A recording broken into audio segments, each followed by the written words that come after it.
The sky above Earth was calm.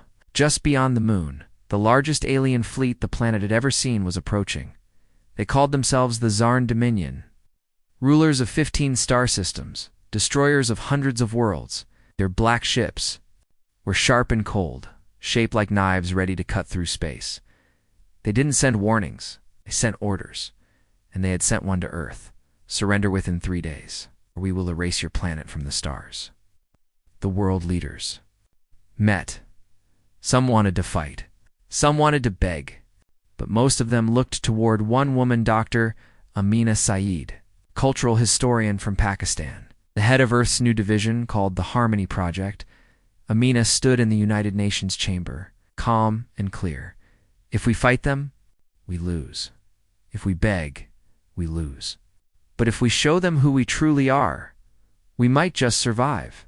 Some laughed, some were angry. But in the end, Earth agreed. Not because they believed, but because they had no better choice. And so, while the world expected weapons to rise, something else happened. In orbit above Earth, the Zarn fleet prepared their weapons. Admiral Razak, the commander of the Armada, sat in his command chair on the flagship Zorthon's Claw. His face was hard, his skin dark gray with glowing red eyes. Like all Zarn, he had never known peace. To him, peace was weakness. "Any human ships?" he asked coldly. "None," Admiral replied, his second in command. "Only satellites, no shields, no weapons detected." Razak narrowed his eyes. "Strange. They know we're here. Shall we begin the bombardment?" Before Razak could answer, the ship's speakers came alive with a sound no one expected. It was soft. It was slow. It was music, a simple melody. A human voice singing in English. Gentle, sad, beautiful. The Zarn bridge crew stared in silence. "What is that?" growled Razak. "It's a transmission, Admiral, from Earth. Shut it down." And they tried. But the signal wasn't coming from one place. It was coming from everywhere. Satellites, stations, even old space probes. The voice continued. "Though stars may fall and night may rise, the heart of man still dares to fly." The melody floated through the ship, touching even the coldest warriors. One young Zarn officer whispered, I feel something. It reminds me of home." Another, a half-cybernetic soldier, blinked hard. "What is this feeling?" "I don't understand." Razak stood, angry, confused. "It's a weapon, psychological, block all signals." They tried. But the signal was already spreading across the fleet. Even other alien species in the Armada, the Growl, the Jalians. The Kairuans stopped what they were doing and listened. They had never heard music before. On Earth, Dr. Amina stood before a console in Geneva, watching the broadcast. She turned to her team. "It's working. They're hearing us." Beside her, a tall African sound engineer named Joseph smiled. "Let's give him more." They activated Harmony Beacon 1, a special satellite carrying Earth's history through sound and light. Suddenly, the Zarn fleet saw more than sound. They saw holograms floating images of Earth's history, children laughing, people dancing, families singing under the stars, great concerts, violinists, sitar players, choirs from every culture. The message was simple. We are not here to fight. We are here to be heard. Back on the Zarn flagship, chaos was rising. Some officers demanded to attack. Others hesitated. Admiral Razak growled, "They are mocking us. Do not let this softness infect the fleet." But something had already started. In one corner of the ship. A Kirun engineer, tall, with 4 eyes, removed his helmet. His face was wet. "I haven't cried in 50 years, he said softly. "This music, it's beautiful." At another Jelian soldier whispered, "They're not weak, they're brave. They sing in the face of death." The young Zarn officer from earlier asked, "What if this is not a weapon? What if this is who they really are?" Razak could no longer control them. He ordered weapons to be charged, but the crews were slow to obey. Meanwhile, Earth sent a second transmission. This time it was a child's voice, a little girl maybe. 10 years old, said in soft Urdu, "We don't want to hurt anyone, but we will not be afraid. Even if you come with fire, We'll answer with a song. Another melody began this time, a fusion of Earth cultures. A Chinese erhu, an African drum, a European violin, and a Pakistani flute played together. Even machines stopped to listen. Admiral Razak smashed his console. Enough. This is a trick. Launched the first strike. But no one moved. Even the weapons. AI had paused. Some had begun. Humming across the Zarn fleet, something was happening that no conqueror had ever expected. They were listening, back on Earth. Dr. Amina received a signal from the Zarn fleet. It was not a threat. Not a demand at it. Was one word. Why? She smiled. Because war is easy. But peace takes courage, she replied with another song. This time, it was one of Earth's oldest Beethoven's Ode to Joy, but mixed with alien tones. A gift to show the Zarn they could create beauty together, far above Earth, in the dark. Silence of space, the most dangerous fleet in the galaxy, did not fire. They listened, and for the first time in 1,000 years, they felt. Admiral Razak sat alone in his command chamber. The music from Earth still echoed in his mind. It had been hours since the strange broadcast began, but he couldn't forget the sound. It wasn't loud, it wasn't aggressive, but somehow had power. He had fought in 50 battles. He had destroyed entire worlds. But never before had something made his chest feel so heavy. He slammed his fist on the table. I should be hearing screams, not songs. Elsewhere on the Zarn flagship, the crew was silent. No orders were being followed. No weapons were being fired. Instead, the officers and soldiers and aliens alike were whispering to each other. Some looked troubled, others looked peaceful. A young alien named Torak, from the insect-like Jalian species, spoke to his older brother in their native tongue. The humans are strange, Torak said. They are weak. They have no warships. Yet, I feel like they're stronger than us. His brother nodded. They made us remember. Before the Zarn took our planet, we also had music. My mother used to sing. I forgot that sound, until now. On the human side, Dr. Amina Saeed sat inside the Geneva Control Center, surrounded. By her team, reports came in from satellites. The alien fleet had not moved. No missiles fired. No energy spikes. They're still just listening, said a technician. Joseph, the sound engineer, looked amazed. Is this really working? Amina smiled. They're not machines. They feel just like us. They've just forgotten how. She turned to the main console. Let's prepare the next broadcast. In orbit, the Harmony Beacon 2 was activated. This time, Earth sent more than a song. They sent a full concert, designed with help from cultural experts around the world. A group of musicians stood on a floating space platform, protected by force fields. Cameras filmed from every angle. The signal was strong and clear, reached not just the Zarn fleet, but every listening ship in deep space. The music began slowly. A flute from Japan, a gem drum from Africa, a violin from Russia. Then a voice from Brazil sang soft Portuguese words of peace. Slowly, the music grew. It became louder, more joyful. Then dancers appeared, moving slowly under starlight. The message was clear. We are not soldiers, we are humans. This is who we are. On the Zarn fleet, officers watched the broadcast in silence. Some looked angry. Some cried. Others just sat down and stared, as if remembering dreams from long ago. Even machines on board the low-level helper drones began copying the rhythm.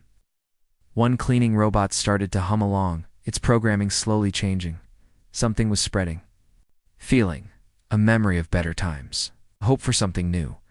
Back on the flagship, Admiral Razak couldn't take it anymore. He stood before the fleet's command channel and spoke. I am tired of this weakness. This playing tricks. This is a kind of attack. They want to break our spirit before they strike. He looked into the camera with fire in his eyes. I give this order. Disable all music signals, destroy all Earth broadcasts, and prepare to fire. But only silence answered him. No ship moved. No weapon activated. His second-in-command, Commander Varel, stepped forward. "Admiral, with respect, the soldiers are refusing. They are listening to the humans. Many believe this. This music is not an attack. It is a gift." Razak roared. "We are the Zarn Dominion. We do not listen, we conquer." Varel shook his head slowly. "Maybe. We don't need to conquer anymore." In the lower levels of the fleet, a secret meeting was taking place. Aliens from different species gathered in the cargo bay of a supply ship. They were old enemies, but now they sat side by side. A Kiruan warrior placed a small speaker in the center. From it came the Earth's song, simple, clean, full of emotion. An old Growl female, covered in scars, spoke. "My people have fought for centuries. We were taken by the Zarn. Our voices were silenced. But today, the humans gave us back something we lost." Another nodded. "They are not enemies. They're teachers." The group made a decision. They would not fight for the Zarn anymore. Instead, would help Earth. Meanwhile, in space near the moon, Earth launched a final surprise. Not a weapon, not a fleet, but a series of floating light drones shaped like lanterns. Each drone played a different song, folk tunes from India, lullabies from Scandinavia, tribal rhythms from the Amazon. As they floated, they formed shapes in the sky: flowers, birds, stars. It was Earth's answer to war beauty. Inside his dark chamber, Razak watched it all. He remembered a time long ago when he was a child on the Zarn homeworld. His mother had sung to him just once. Before war took her away, he had buried that memory for decades. But now, the music made it return. A single tear fell from his eye. He wiped it quickly, but it was too late. He had felt, on Earth, Dr. Amina received a signal. From deep space? Encrypted. Unknown source. It was only one word. "Why?" she answered the same way she had before. "Because peace is harder than war, but it's worth more." She looked up at the stars and whispered, "We're not here to defeat you. We're here to remind you who you were. And who you can still be." Across the galaxy, signals spread. Aliens in far systems began listening to Earth's music. Some danced, some cried. Some simply stared at the stars and wondered, who are these humans? The answer was simple. They were not warriors, they were dreamers. And dreamers, it seemed, could shake an empire. The stars were quiet. No weapons fired, no orders shouted. But the silence was not empty. It was full of thought, full of feeling. The Zarn fleet, once the most feared in the galaxy, now floated above Earth in confusion. They had not attacked. They had not retreated. They simply listened, and Earth kept singing. Inside Geneva's control center, Dr. Amina Saeed reviewed messages from space. Signals from across the alien fleet showed something was changing. Some Zarn ships had shut down weapons. Others played Earth's music on their own systems. She turned to Joseph, her sound engineer. "It's working. The music is reaching them." Joseph nodded. "Not just the Zarn. Look at the signals from Grawl, Jalian, and Kiruan ships. They're copying our broadcasts." Dr. Amina's eyes lit up. "They're joining us." Far above Earth, inside a small Zarn scout ship, a secret group was busy, led by Torak. The young insect-like Jalian, the rebels had formed a plan. They were not soldiers. They were engineers, medics, and workers from different alien races. They had once served the Zarn out of fear, but now, after hearing Earth's music, they had hope. "We must help the humans," Torak whispered. "They gave us something we forgot our past," Kiruan scientist agreed. "They reminded us we were more than weapons." Together, they began disabling power systems on Zarn warships. Little by little, quietly, carefully, their mission had begun. Back on the Zarn flagship, Admiral Razak stared at a small screen in his chamber. He watched the recording of the little Earth girl again. Her voice, soft and brave, said, "Even if you come with fire, we'll answer with a song." Razak had crushed empires. He had never hesitated. But now, He hesitated every time he heard that voice. His past came back to him. He remembered a day from long ago, his mother singing to him under a red tree. The song was short, but full of love. That memory had been locked away for years. Now it returned, and it hurt. A soldier knocked on the door. "Admiral, the fleet awaits your command." Razak turned away from the screen. "Tell them, not yet." Across the galaxy, Earth's signal kept spreading. A mining ship on the edge of a distant system picked up the music. The crew, a mix of alien workers, stopped drilling and played it on their speakers. On a prison asteroid, Dord, one guard shared the melody with prisoners. For the first time in decades, laughter was heard in the Kiruan capital. A small group of elders gathered to perform their old dance, inspired by Earth's rhythm. Everywhere the music touched hearts, and always. One question echoed, "Who are the humans to send music instead of war?" Dr. Amina stood before her team. "It's time for the next step," she said. They activated Harmony Beacon 3. This time, the message was not just music. It was a story, the story of Earth. A hologram showed Earth's history, great wars, deep pain, but also recovery, unity, and art. "We are not perfect," the message said, "but we learn, we grow, and we believe others can too." Mina added a personal message, recorded in soft Urdu and translated for all languages. "We have known fear, but we chose love. We've known loss, but we still sing." Andazarn. Fleed, the impact was growing. More and more officers refused orders. Some began sending messages to Earth, thanking them for the music. Commander Varel, once loyal to Admiral Razak, called a private meeting with him. Admiral Varel said carefully, "The fleet is not with you anymore. They follow." Song Razak's eyes burned. "You mean they follow Earth?" Varel shook his head. "No, they follow something deeper. A feeling, a truth." Razak stood in silence. His hands shook. He whispered, "They made us feel again. I don't know if I can forgive that."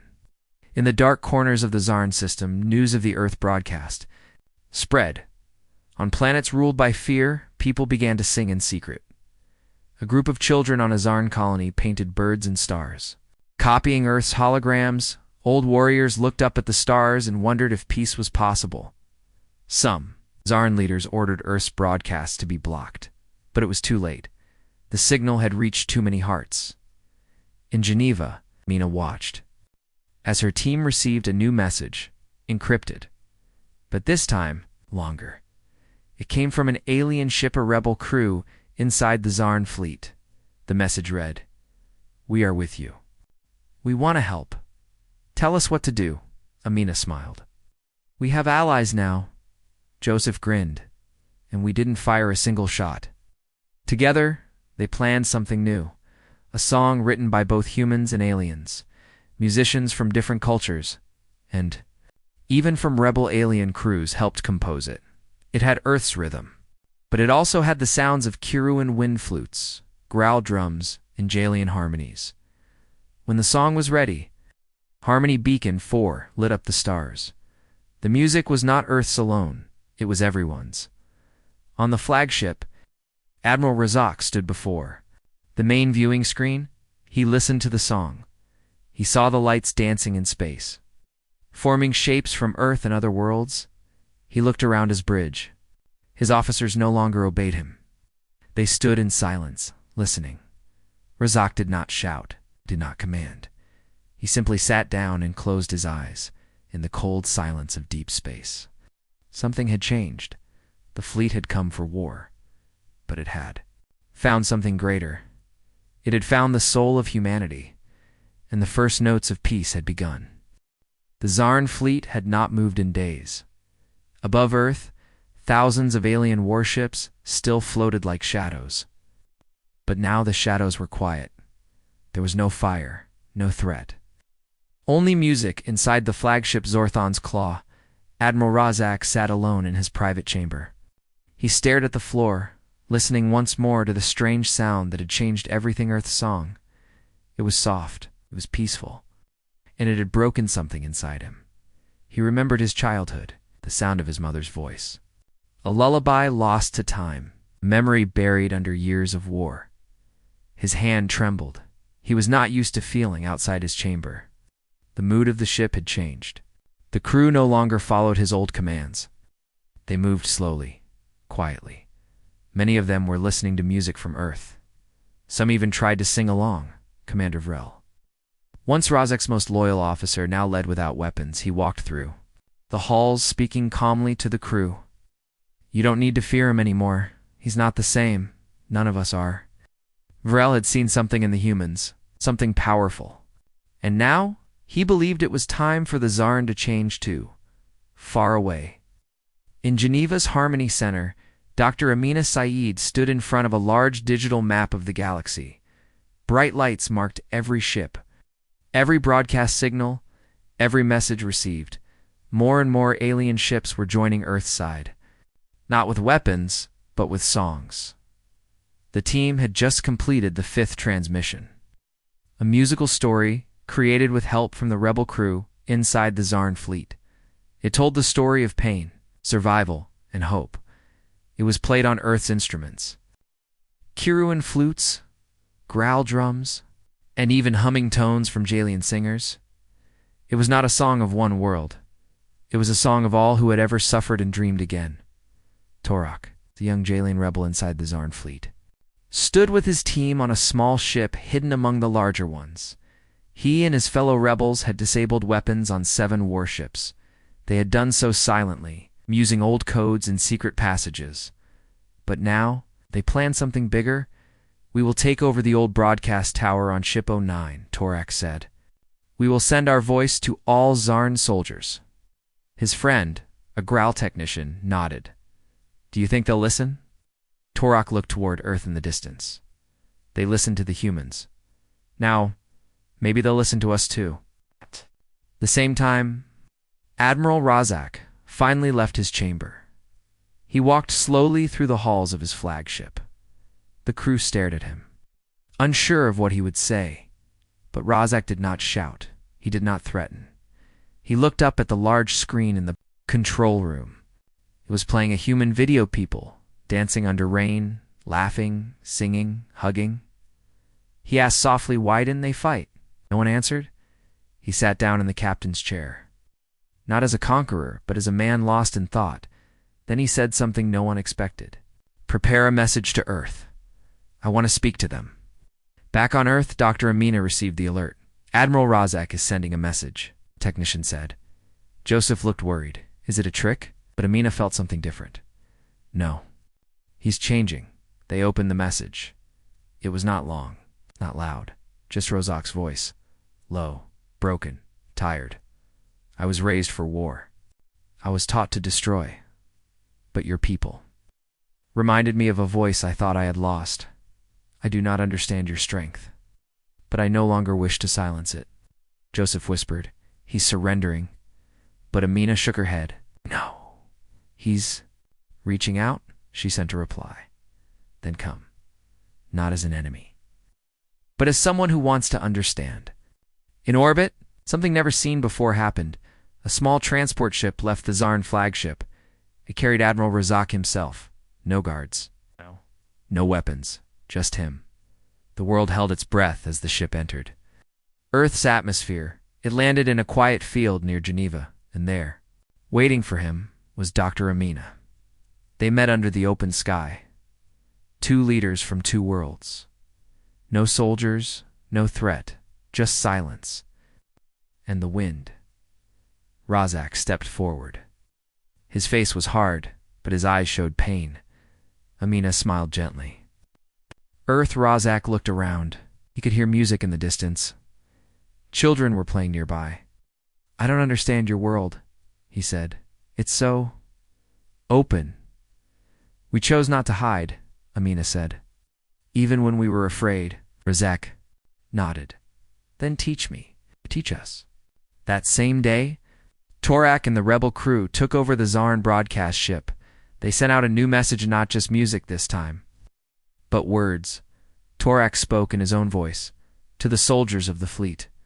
We were all broken by war, but Earth showed us a different path. If you feel what I feel, then join us. It's not to destroy, but to remember who we were before the darkness.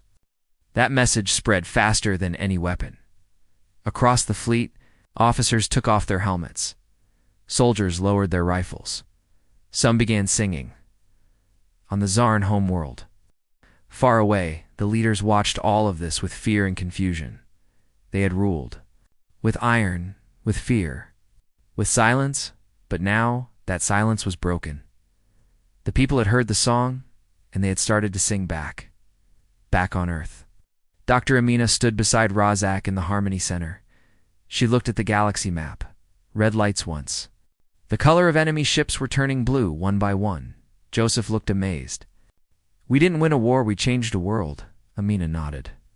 With a voice, a song, a choice, Razak stood quietly.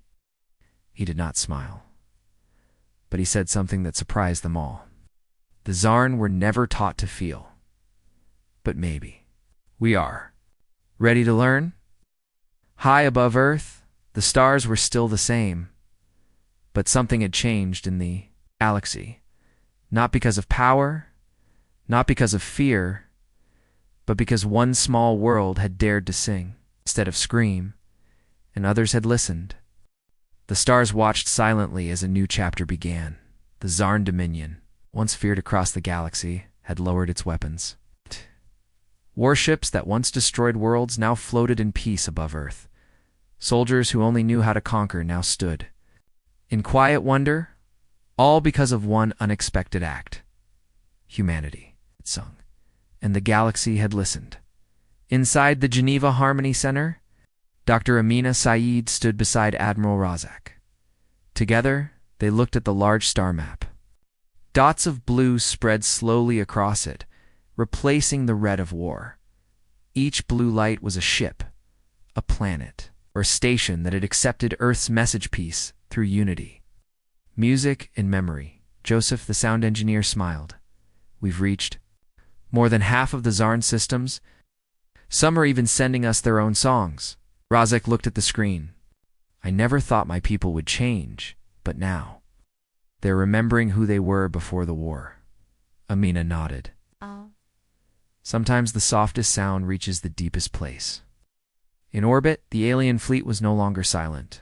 One ship played. A flute melody from the Kirwan homeworld. Another answered with a tribal chant from the Grawl species. A third added Earth's jazz rhythm. And soon, Symphony of Stars began. Each race added its own voice. Each voice told a story of loss, survival, and hope. Earth's Harmony Beacon broadcasted it, carrying the shared music through wormholes, satellites, and light waves. Even distant colonies in other galaxies began tuning in on the Zarn homeworld. Once filled with strict silence and military drills, people now gathered in parks and open halls. Children were taught to play instruments. Artists painted again. Elders told stories not about war but about dreams. The leaders, once cold and proud, now listened carefully to voices they had ignored for generations. A message was sent to Earth. We accept your path. We wish to walk it with you. On Earth, something special was happening. An open field near Geneva was chosen as the site for a Galaxy Peace concert. Musicians from Earth and across the stars arrived in peace ships. The field was filled with flags, instruments, and people from every culture. A stage was built, not tall or grand, but simple and circular.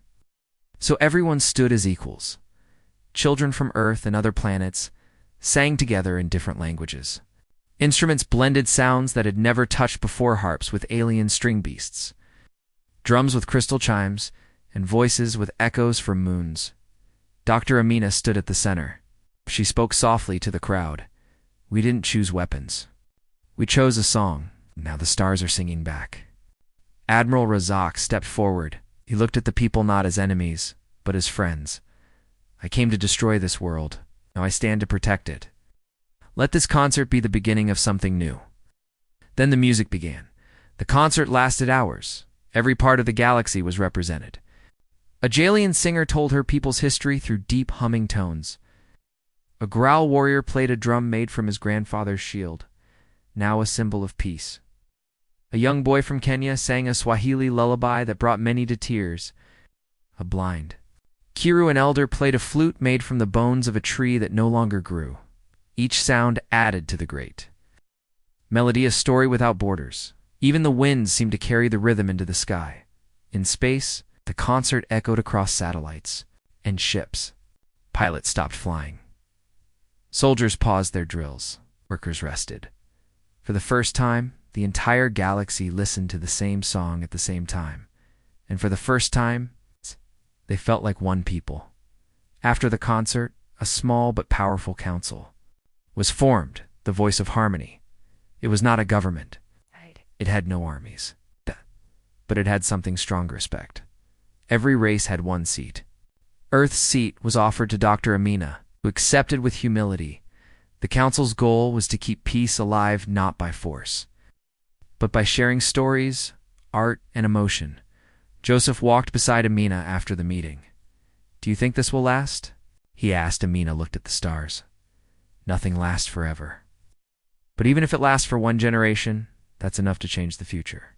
She held up a small music player. It played the original Earth melody, the one that had started it all, a quiet song, made not of power but of hope. Raza Ake, now a changed man, returned to his people not to rule but to teach. He traveled from world to world, telling his story, how he once led a fleet to destroy a planet, and was stopped not by weapons, but by a child's voice and a song. He spoke of pain, of memory, of choice, and across his old empire. Young ones listened and believed. Years passed. New children were born under a peaceful sky. They learned not just math or science, but how to listen, how to feel, and how to respect differences. And every year, on the same day, across every world, the people celebrated the day of the song. They did not raise flags, they raised voices. They did not salute, they danced, in the song that once stopped a war became a song that kept peace alive in the end. Humanity did not defeat the fleet, they changed it. They reminded the stars that even in the cold silence of space, there can be warmth. Even in a galaxy full of weapons, there is room for music, and sometimes the loudest victory is a quiet song.